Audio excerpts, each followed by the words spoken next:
چنانچہ اس زمانے میں ہر طرح کی برائیاں عام تھی، شراب پینا عام تھا، زنا کرنا عام تھا، اسی طرح لڑنا، چھوٹی چھوٹی باتوں پر لڑنا، اور یہ لڑائی 100 سال تک چلتی تھی، اور اس طرح ایک نسل ختم ہو جاتی، دوسری نسل آتی، پھر ان میں لڑائی چلتی، اور ایک چھوٹی سی بات سے لڑائی شروع ہوتی، اور یہ لڑائی 100 سال تک چلتی رہتی تھی۔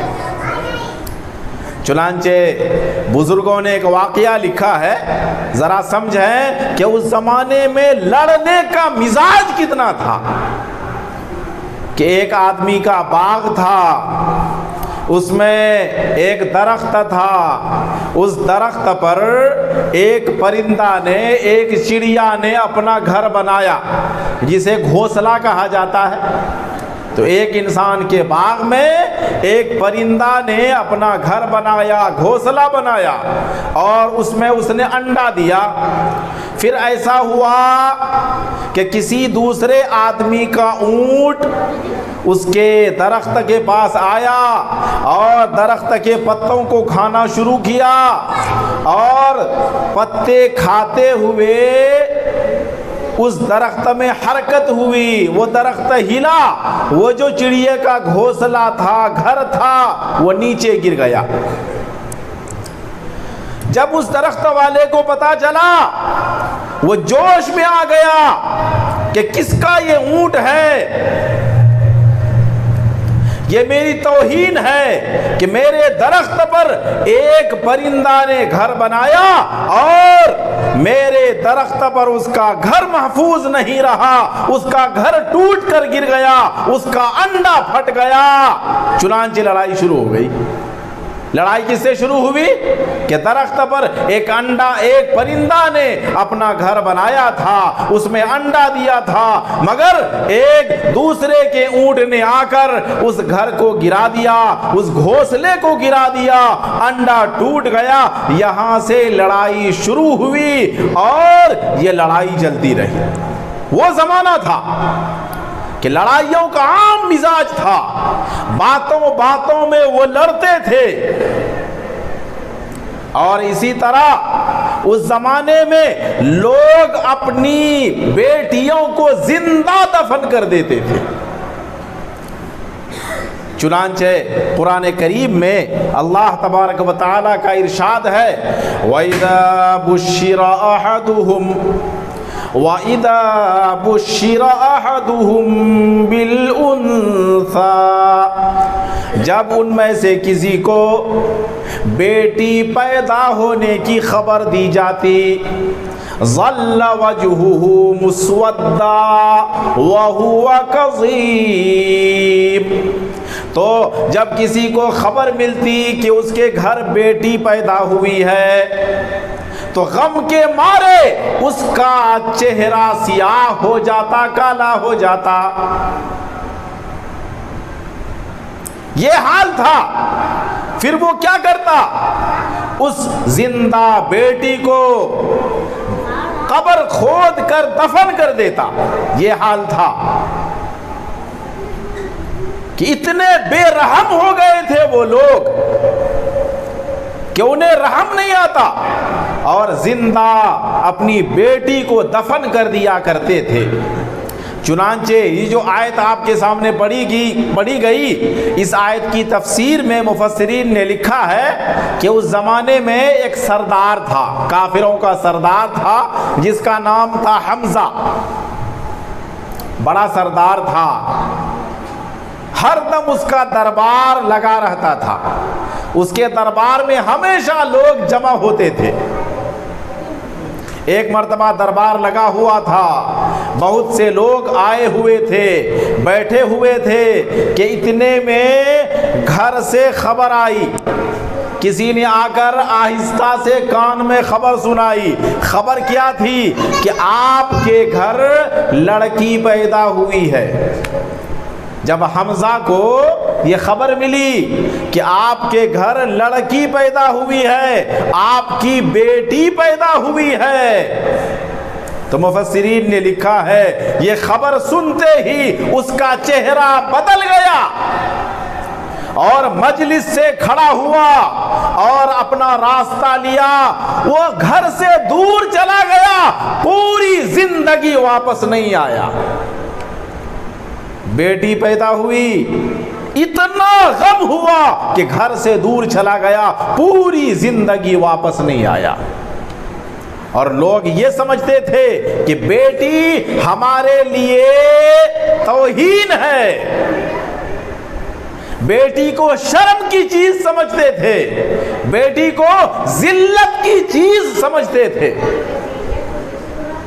اسی طرح مفسرین نے لکھا ہے کہ اسی زمانے میں، زمانہ جاہلیت میں، ایک آدمی کے گھر بیٹی پیدا ہوئی۔ وہ بیٹی بہت خوبصورت تھی، اللہ نے بڑا حسن و جمال سے نوازا تھا۔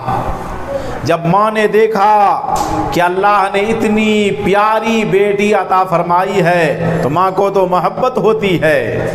ماں سوچ میں پڑ گئی کہ میں اس بیٹی کا کیا کروں، اس کے باپ کو پتا چلے گا تو اس کا باپ اسے معاف نہیں کرے گا، اس کو زندہ زمین میں دفن کر دے گا۔ چنانچہ سوچ رہی تھی کہ اتنے میں باپ گھر کے اندر داخل ہوا اور پتا چلا کہ میرے گھر بیٹی پیدا ہوئی ہے۔ تب آپ نے جب اس اپنی بیٹی کو دیکھا تو کہا یہ تو میرے لیے ذلت کی چیز ہے، یہ تو میرے لیے شرم کی چیز ہے، مجھے اسے زندہ نہیں رکھنا ہے، اسے زندہ زمین میں دفن کر دینا ہے۔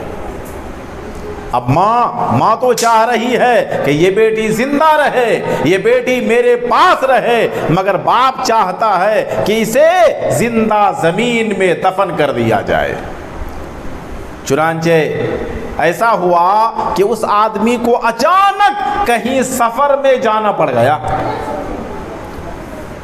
تو بیوی نے کہا کہ آپ سفر پر چلے جائیں، آپ جو چاہتے ہیں وہی ہوگا۔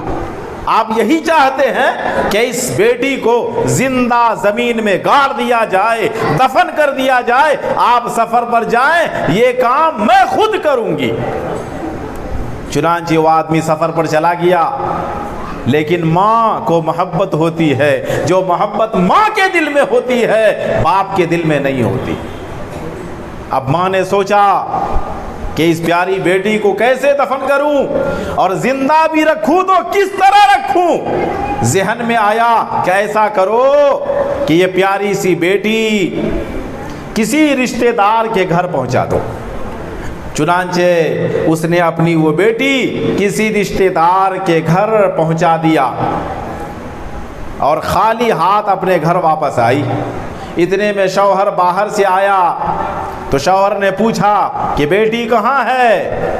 تو ماں نے کہا کہ آپ نے جو سوچا تھا میں نے وہی کیا، اپنی بیٹی کو زمین میں گاڑ دیا، دفن کر دیا۔ یہ ایک بہانہ تھا، ورنہ وہ اپنی بیٹی کو رشتہ دار کے گھر چھوڑ کر آئی تھی۔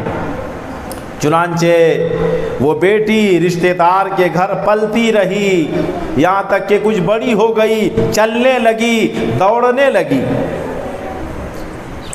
ایک مرتبہ ایسا ہوا کہ اس آدمی کو کہیں دور سفر پر جانا ہوا۔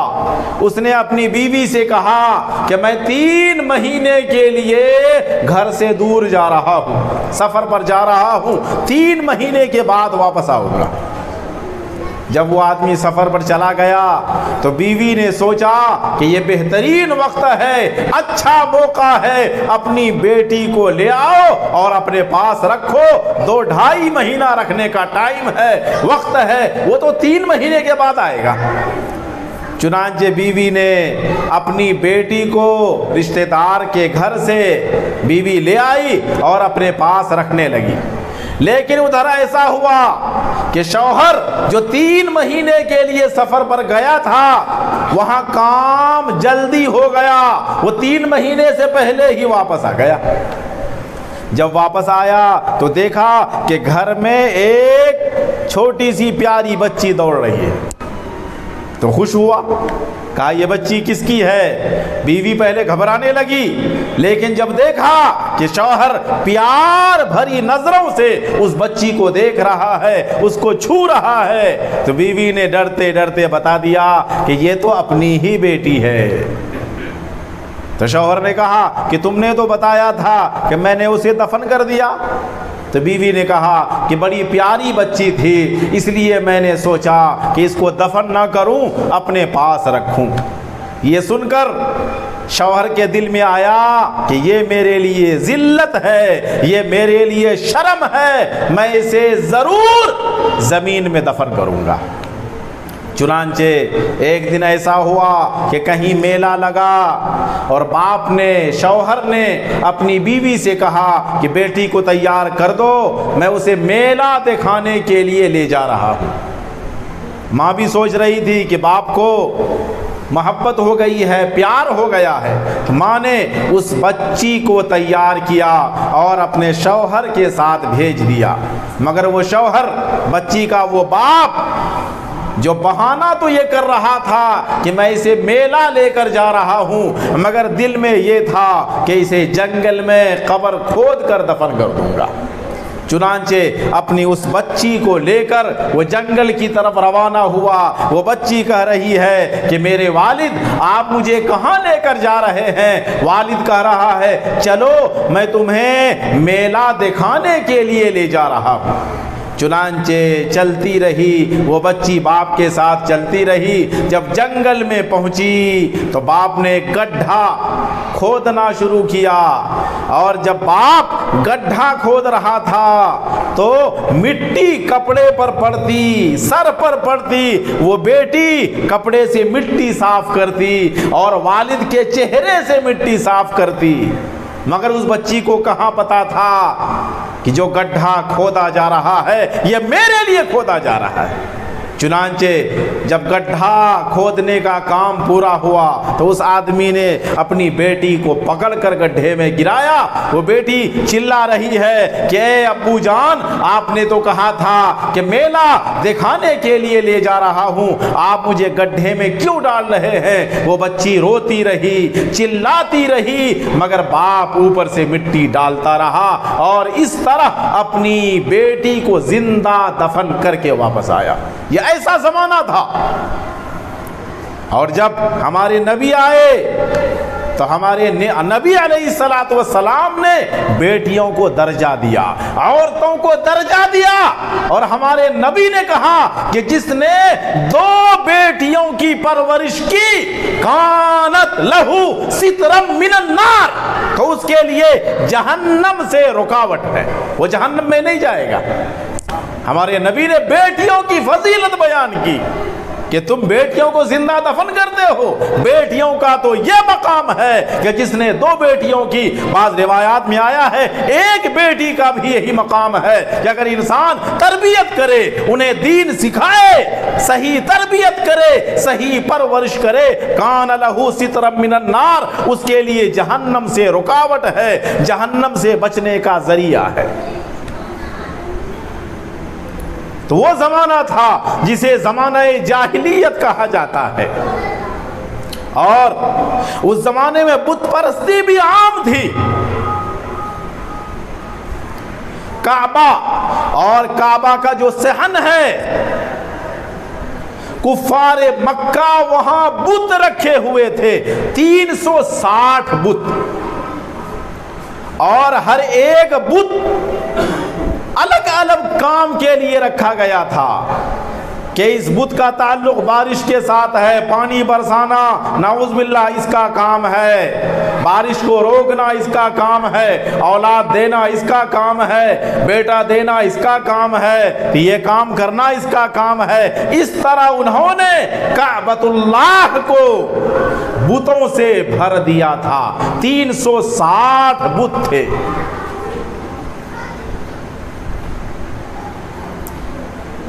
اور یہ بت پرستی عام تھی، اور اس زمانے کی سب سے بڑی خرابی کیا تھی؟ اتنے جو گناہ عام تھے، اس کی وجہ کیا تھی؟ بزرگوں نے لکھا ہے کہ ان تمام گناہوں کی وجہ یہ تھی کہ اس زمانے میں صحیح علم نہیں تھا۔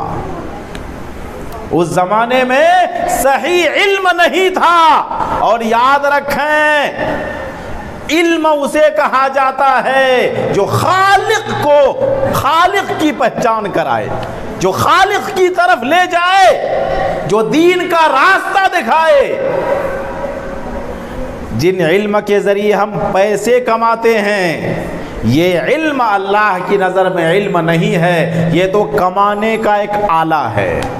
آج دنیا والے جسے علوم سمجھتے ہیں کہ یہ علم ہے, یہ علم ہے, یہ علم ہے, شریعت کی نظر میں علم نہیں ہے. دیکھیں زمانہ جاہلیت کو زمانہ جاہلیت کہا جاتا ہے, حالانکہ اس زمانے میں ایک ایک آدمی کو ہزار ہزار اشعار یاد ہوتے تھے.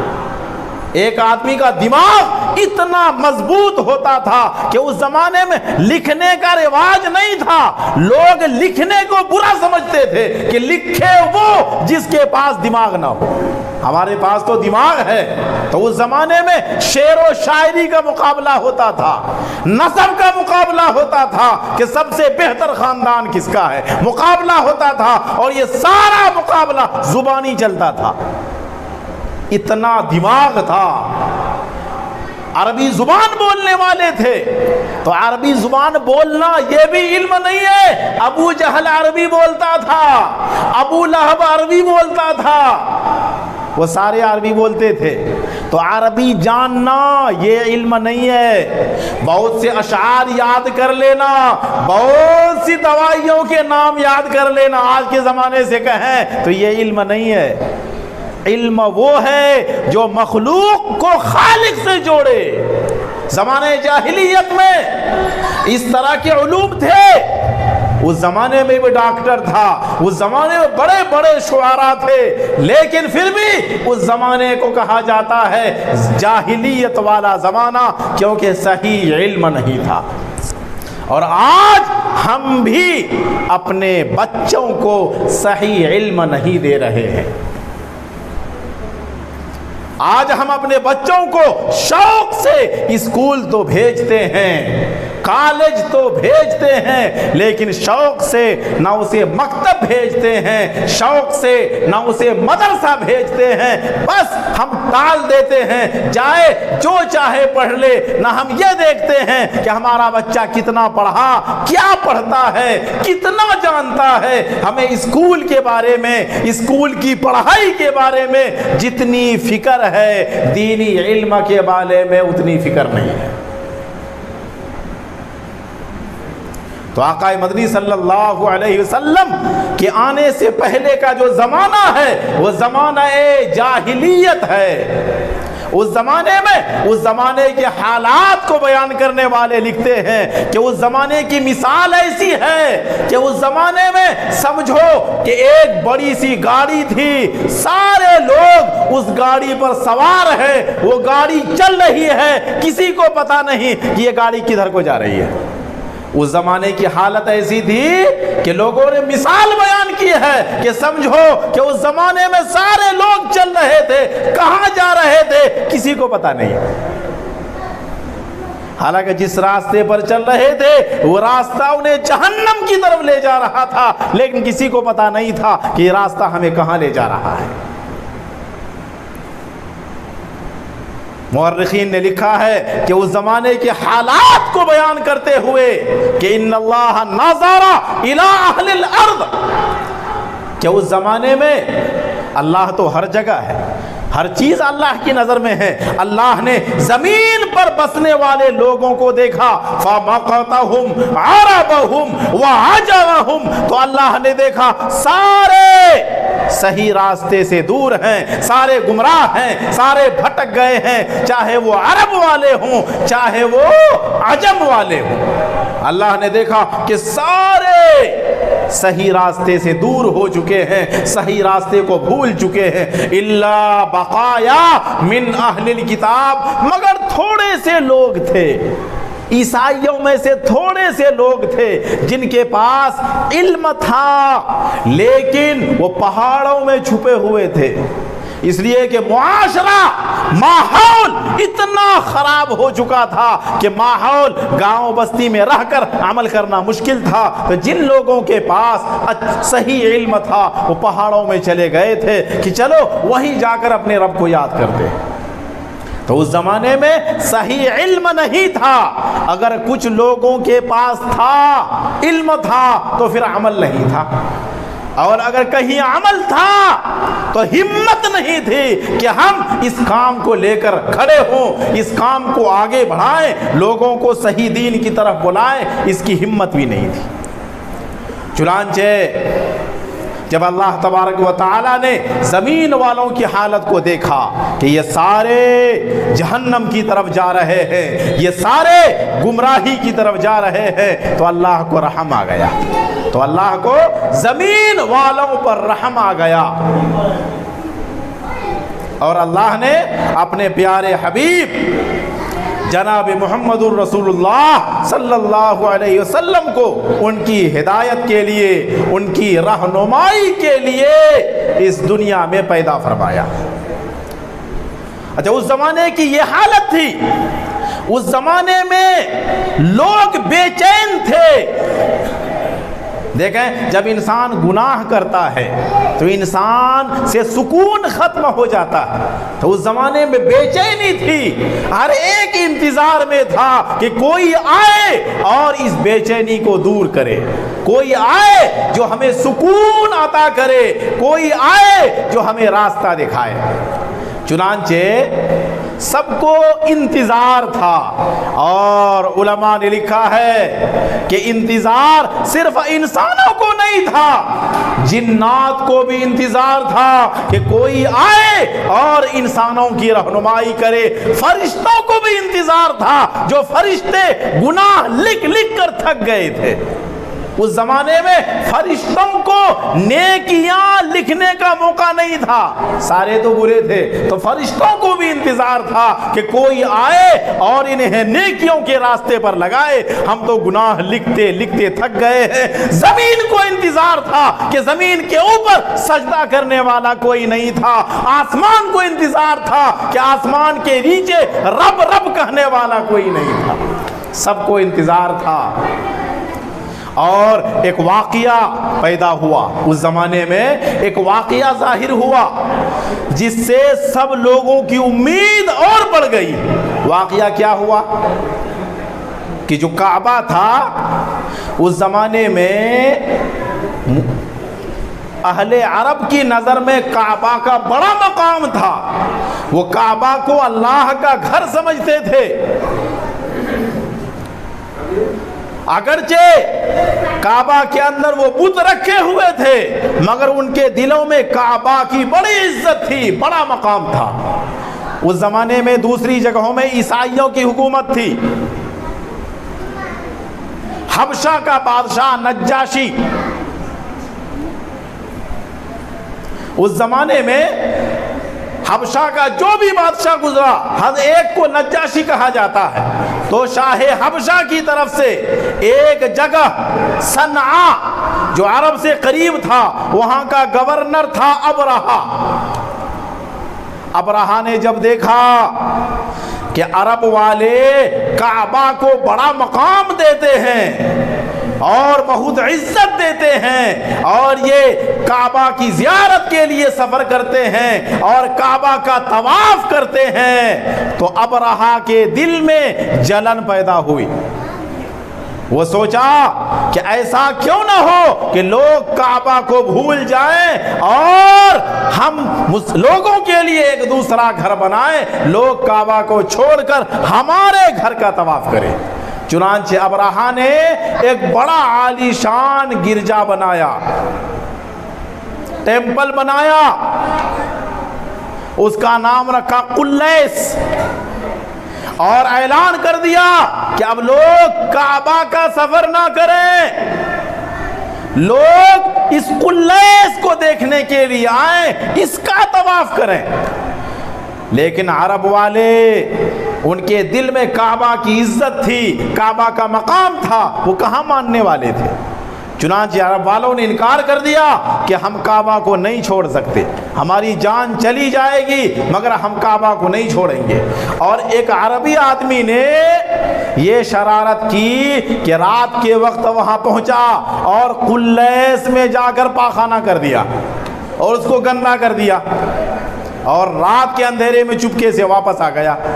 ابرہہ جو کعبہ کا دشمن تھا، عرب والوں کا دشمن تھا، قریش کا دشمن تھا، جب اسے پتا چلا کہ ہمارے بنائے ہوئے قلیس کو، ہمارے بنائے ہوئے گھر کو ناپاک کر دیا گیا ہے، گندا کر دیا گیا ہے، تو فوراً ذہن نے کہا یہ کسی عربی آدمی نے کیا ہے۔ اس نے قسم کھائی کہ جب تک میں کعبہ کو نہ گرا دوں چین سے نہیں بیٹھوں گا۔